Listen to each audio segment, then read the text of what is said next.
Hello बच्चों, welcome to Phoenix Edu. This is RSK ma'am and I hope you all are doing well.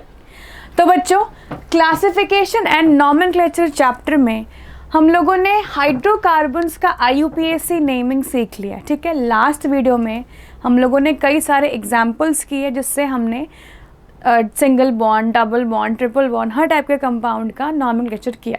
ठीक है, अब क्या होता है, आज हम लोगों को सीखना है कि अगर आपके कंपाउंड में एक फंक्शनल ग्रुप प्रेजेंट होता है तो उसके लिए हम लोग कैसे करते हैं नॉमेनक्लेचर। ठीक है, हम लोगों ने फंक्शनल ग्रुप की बात सेकेंडरी सफिक्स और सेकेंडरी प्रीफिक्स में की थी। दो बड़ी बड़ी टेबल्स बनाई थी, है ना।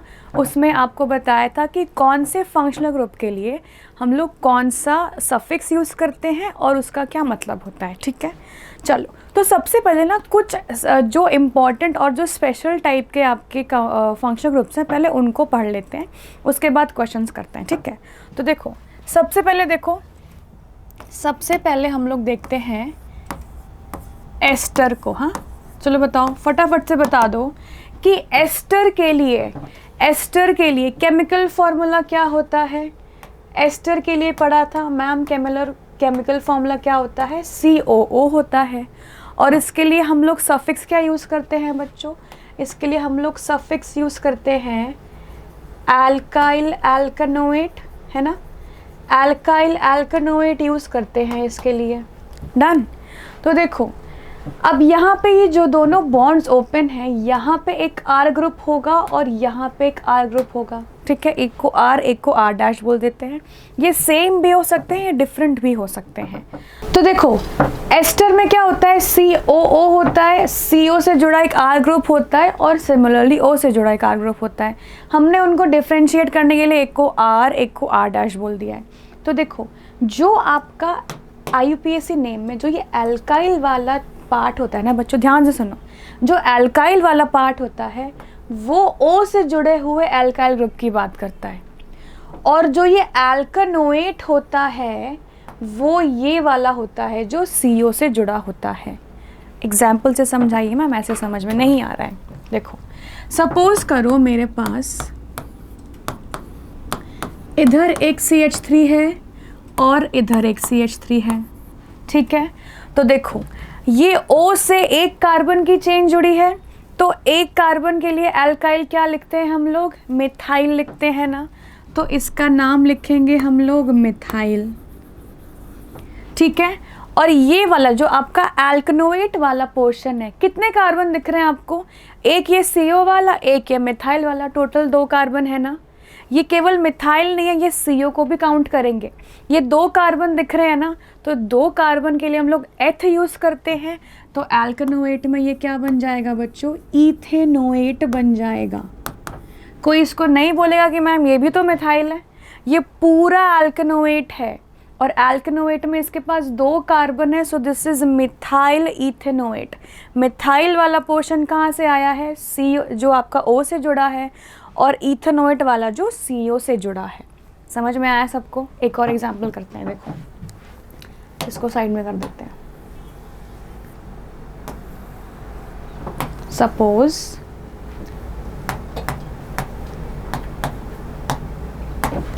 सपोज मेरे पास यहाँ पे 2 कार्बन की चेन है और इधर मेरे पास भी चलो 2 कार्बन की चेन है। ठीक है, तो देखो O से जुड़े 2 कार्बन है ना, तो 2 कार्बन का मतलब इथाइल हो जाएगा ना। तो यहाँ पे लिखोगे आप इथाइल। इधर भी 2 कार्बन, तो क्या लिखोगे, इथेनोएट लिखोगे, इथेनोएट लिखोगे। चलो अब नाम से बनाते हैं। ठीक है, ट्राई करते हैं। सपोज करो वी हैव मिथाइल प्रोपेनोएट। अपने पास अगर मिथाइल प्रोपेनोएट गिवन है तो उसका देखो कैसे बनेगा स्ट्रक्चर, मिथाइल प्रोपेनोएट। एक ये बनाते हैं प्रोपेनोएट और एक प्रोपाइल मीथेनोएट बनाते हैं, मीथेनोएट बनाते हैं। देखो सबसे पहले आप इनके जो फंक्शनल ग्रुप है ना उनको ड्रॉ कर लो। चलो ये CO है और ये O है, एस्टर बना लिया मैम। ठीक है, मिथाइल का मतलब O से जुड़ा है एक कार्बन, तो आप इधर लगा दोगे CH3। प्रोपेनोएट का मतलब, प्रोप का मतलब 3 कार्बन, एक ऑलरेडी CO में प्रेजेंट है, आपने सिर्फ 2 और ऐड करना है, तो आप लिखोगे CH2 और CH3।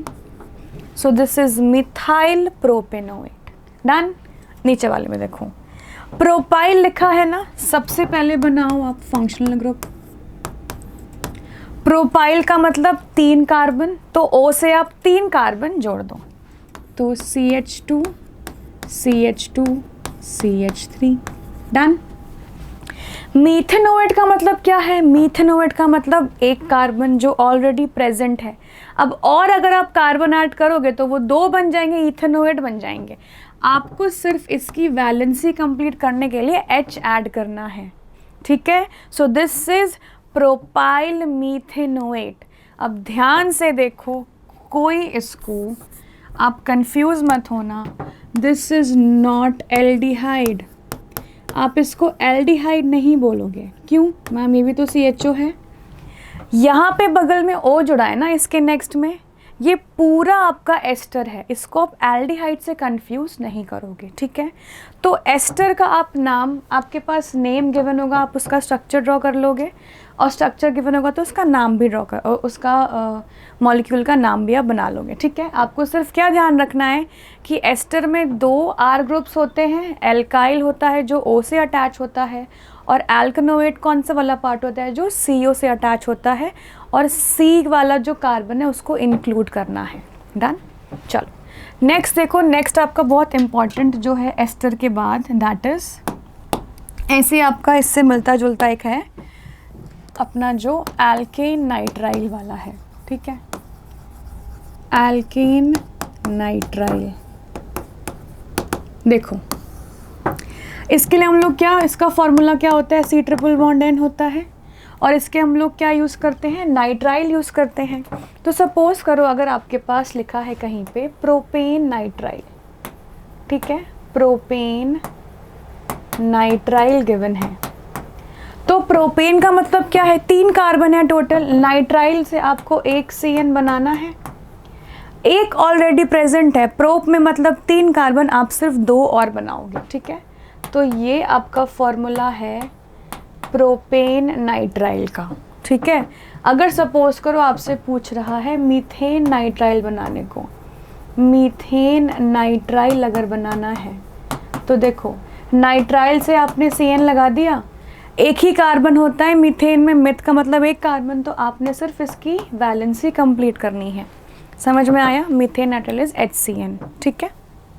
चलो उसके बाद नेक्स्ट जो आपका बहुत इम्पॉर्टेंट एक है, दैट इज अमाइन। अब देखो जो आपके अमाइंस होते हैं ना, अमाइंस आपके 3 टाइप के होते हैं, और तीनों की जो नेमिंग होती है वो थोड़ी थोड़ी डिफरेंट होती है, लेकिन तीनों होते बहुत ईजी हैं। देखो अगर नाइट्रोजन पे केवल एक R ग्रुप होता है और बाकी दोनों अगर H's होते हैं, H होते हैं, तो उसको बोलते हैं 1 डिग्री अमाइन या फिर प्राइमरी अमाइन, प्राइमरी अमाइन, ठीक है।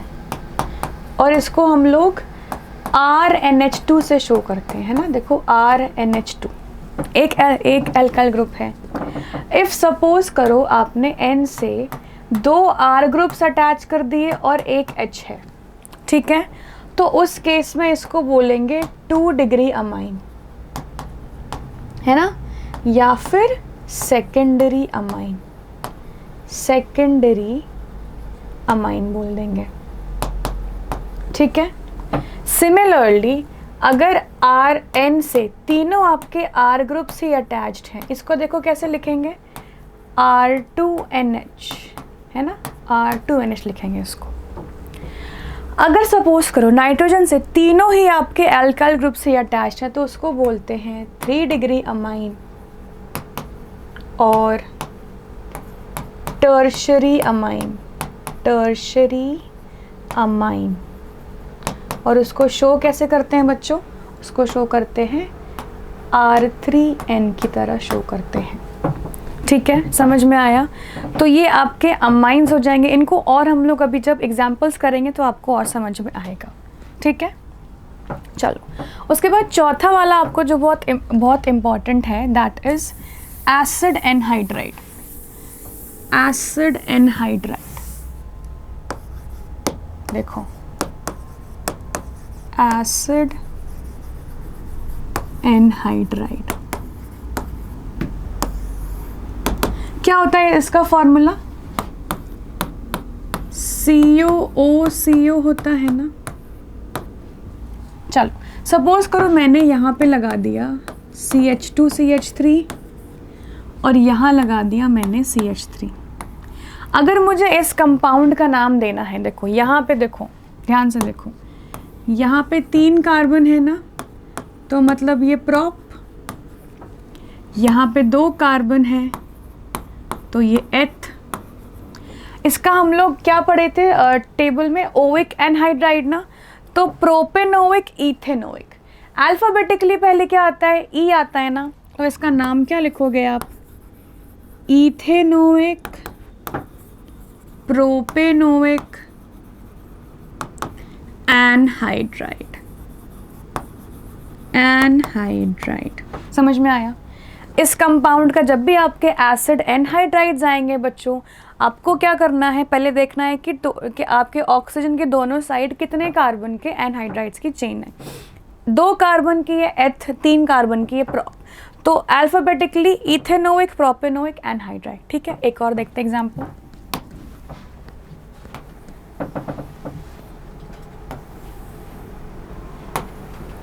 एक और देखते हैं एग्जाम्पल।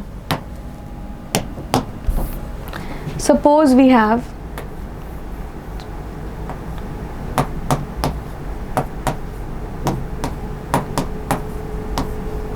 चलो देखो काउंट करो कितने कार्बन है। यहाँ पे देखो 1 2 3 4 5, तो 5 कार्बन का मतलब पेंट। यहाँ देखो 1 2 3, 3 कार्बन का मतलब प्रॉप। बताओ अल्फाबेटिकली पहले क्या आता है? अल्फाबेटिकली पहले पेंट आएगा ना, तो what you will write? You will write pentanoic propanoic anhydride. Anhydride, ठीक है। तो एनहाइड्राइड्स के नाम हम लोग ऐसे पुट करते हैं। तो हमने एक एस्टर का सीखा, एक हमने एल्केन नाइट्राइल्स का सीखा, एक हमने अमाइंस का सीखा और एक हमने सीखा एसिड एनहाइड्राइड्स का। ठीक है, ये थोड़े स्पेशल टाइप के हैं तो हमने ये थोड़े अलग से पढ़े, बाकी सारे आपके जो है वो उनमें इतना कुछ नहीं है। तो देखो अब नेक्स्ट हम लोग एक बार देख लेते हैं कि आपके जो ये फंक्शनल ग्रुप्स होते हैं ना, बिफोर डाइविंग इनटू कि इनका कैसा होता है नॉमेनक्लेचर, पहले देखते हैं कि इनके टाइप्स क्या होते हैं। तो देखो आपके बेटा जो फंक्शनल ग्रुप्स होते हैं ना, फंक्शनल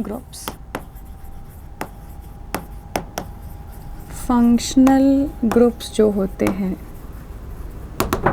उनको हम लोग 2 कैटेगरीज में डिफाइन करते हैं। पहले होते हैं terminating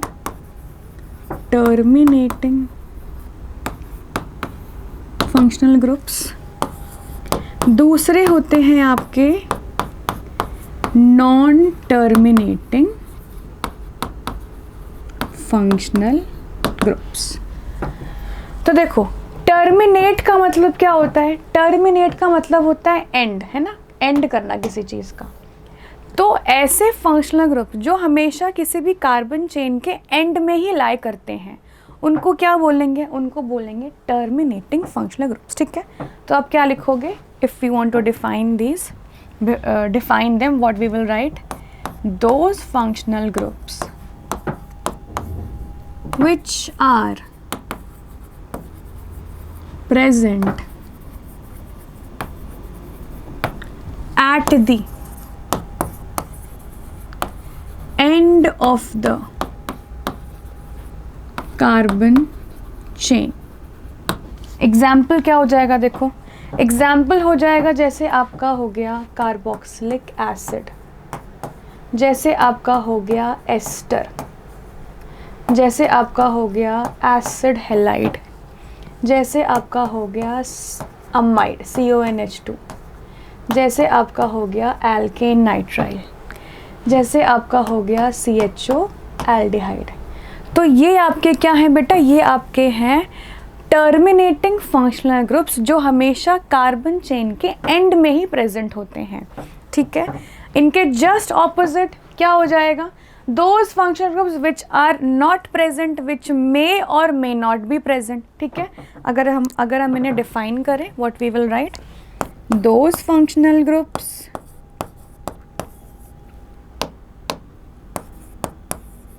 which may or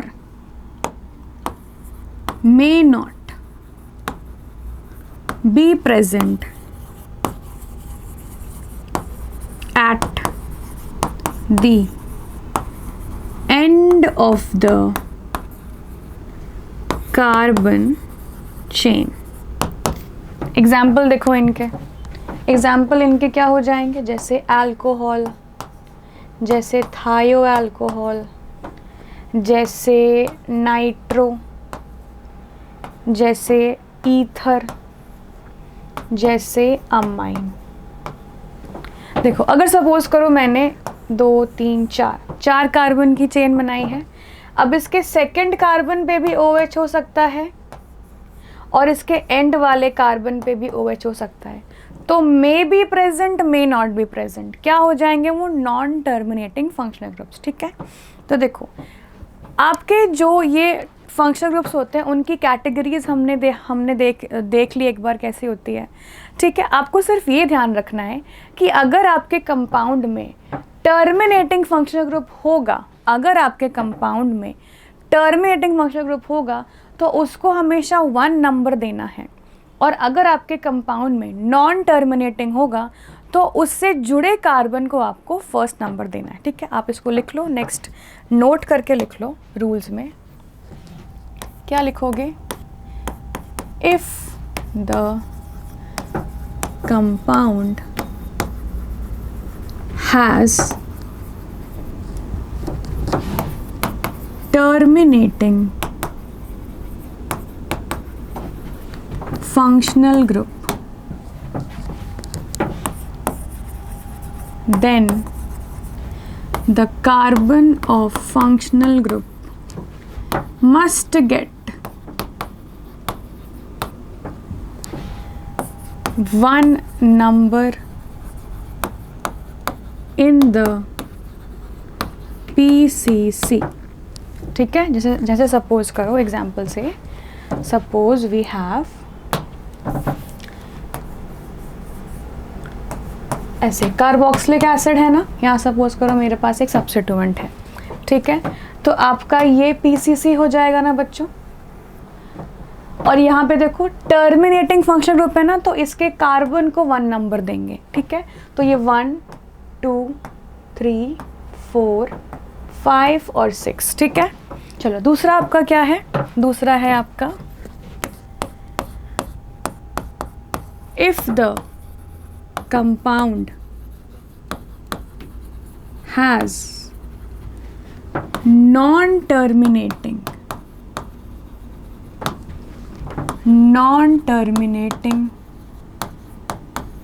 functional group, then the carbon attached to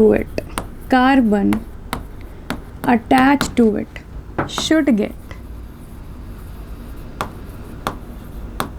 the lowest possible number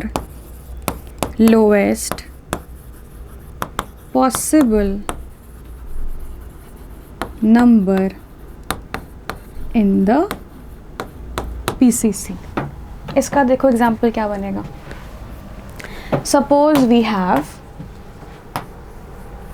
ऐसा कंपाउंड है और यहाँ पे इधर एक OH प्रेजेंट है और इधर एक मिथाइल प्रेजेंट है। ठीक है, तो देखो सबसे पहले PCC आप क्या बनाओगे, ये बनेगी PCC आपकी, है ना, 1 2 3 4 5 6 6 कार्बन की। देखो नंबरिंग कैसे करनी है, अगर यहाँ से करेंगे तो 1 2 3 थर्ड नंबर पे आएगा आपका फंक्शनल ग्रुप और फोर्थ नंबर पे आ रहा है आपका मिथाइल, है ना। देखो यहाँ से 1 2 3 और 4, ठीक है। अगर हम लोग राइट हैंड साइड से करते हैं बच्चों, राइट हैंड साइड से करते हैं तो ये 1 2 3 और 4। अगर आपके पास साइड चेन और आपके पास अगर फंक्शनल ग्रुप होता है तो आप हमेशा किसको देते हो प्रायोरिटी? फंक्शनल ग्रुप को देते हो। तो फंक्शनल ग्रुप को स्मॉलेस्ट नंबर मिलना चाहिए, ठीक है। तो हम कहाँ से करेंगे? हम लोग लेफ्ट हैंड साइड से करेंगे, ठीक है।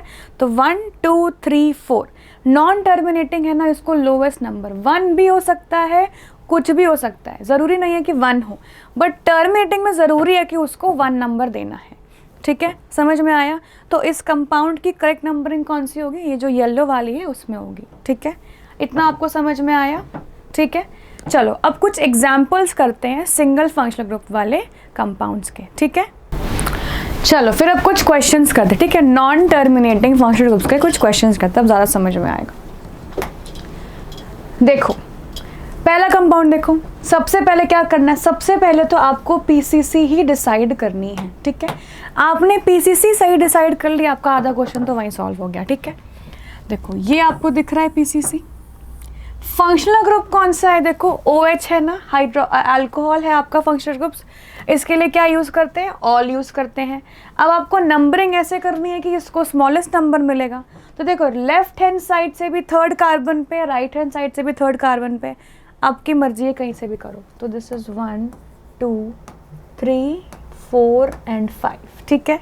5 कार्बन है ना बच्चों, तो 5 कार्बन है तो क्या लिखेंगे? पेंटेन लिख देंगे। उसके बाद देखो थर्ड कार्बन पे अल्कोहल है, थर्ड कार्बन पे अल्कोहल है तो क्या लिखेंगे? 3 ऑल लिख देंगे।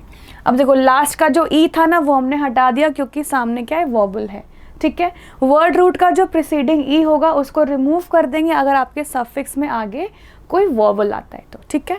चलो देखो बी वाला, देखो बी वाले में क्या है? बी वाले में आपका this is your PCC, right. ये मिथाइल आपका क्या बन गया? सब्स्टिट्यूएंट बन गया। अब देखो आपके कंपाउंड में क्या कोई फंक्शनल ग्रुप है? आपको ये दिख रहा है कि मैम दिस इज़ कीटोन, है ना। तो कीटोन वाले कार्बन को क्या करना है? स्मॉलेस्ट नंबर देना है। तो ये 1 2 3 4 5 6 एंड 7, ठीक है। तो 7 कार्बन है बच्चों, तो आपका वर्ड रूट क्या बन जाएगा? हेप्ट बन जाएगा। सारे सिंगल बॉन्ड है तो हेप्टेन, हेप्टेनोन लिख दोगे आप क्योंकि ये कीटोन है, ठीक है। हेप्टेनोन बन गया इसका नाम। अब बताओ प्रीफिक्स कौन से कार्बन पे है? देखो 5th कार्बन पे है तो क्या लिखोगे? 5 मिथाइल हेप्टेनोन। डन। चलो सी वाला देखो, देखो फंक्शनल ग्रुप कौन सा है? फंक्शनल ग्रुप आपका अमाइन है जो कि आपका सफिक्स बनेगा जिसको हम लोग अमाइन ही बोलते हैं। चलो नंबरिंग कहाँ से करेंगे? इससे जुड़े कार्बन से। तो ये 1 2 3 4 5 6। अब देखो अगर हम लोग राइट हैंड साइड से करते तो यहाँ पे 1 2 3 और 4 कार्बन पे आता आपका सब्स्टिट्यूएंट, ठीक है। बट आपके देखो फंक्शनल ग्रुप से जुड़ा जो कार्बन है उसको बहुत ज़्यादा नंबर मिलता। तो हमेशा जब भी आपके पास फंक्शनल ग्रुप होगा या फिर आपके पास अगर डबल बॉन्ड नहीं सब्स्टिट्यूएंट्स होंगे तो आप किसको दोगे प्रायोरिटी? हमेशा फंक्शनल ग्रुप्स को। यू हैव टू एंश्योर कि इसको स्मॉलेस्ट नंबर मिलना चाहिए। उसके चक्कर में अगर आपके साइड चेन को ज़्यादा नंबर मिल रहा है वो चलेगा, वो कॉम्प्रोमाइज़ चलेगा, बट इसको स्मॉलेस्ट नंबर मिलना चाहिए, ठीक है। चलो अब बताओ कितने कार्बन आ गए आपके वर्ड रूट में? वाइट वाला देखो कितने हैं? 1 2 3 4 5 6 कार्बन हैं। 6 कार्बन है तो आप हेक्स लिख दोगे। सिंगल बॉन्ड है सारे तो हेक्सेन। NH2 के लिए क्या होता है? अमाइन होता है ना, तो क्या लिखोगे? हेक्सेन अमाइन, ठीक है। अब देखो 3 पे क्लोरो है, 4 पे क्लोरो है और 3 पे क्या है? देखो ये येलो वाला आपका रॉन्ग है, ठीक है, कंफ्यूज नहीं होना। 3 पे आपके 2 मिथाइल है तो 3 डाई मिथाइल, और 4 पे क्लोरो है तो 4 क्लोरो। अल्फ़ाबेटिकली पहले क्या आता है? C आता है, तो क्या लिखोगे आप? 4 क्लोरो, 3,3 डाइमिथाइल हेक्सेनोन, ठीक है। 4 क्लोरो 3,3 डाइमिथाइल हेक्सेन अमाइन, ठीक है, हेक्सेन अमाइन। ऑलराइट, चलो लास्ट वाला क्वेश्चन देख लो। फंक्शनल ग्रुप है ना, इसके वाले कार्बन को 1, 2, 3, 4, 5 एंड 6 कार्बन्स हैं, तो बताओ वर्ड रूट क्या बन जाएगा? हेक्स बन जाएगा मैम, ठीक है। अब देखो 3rd और 5th कार्बन पे डबल बॉन्ड है, क्या लिखेंगे?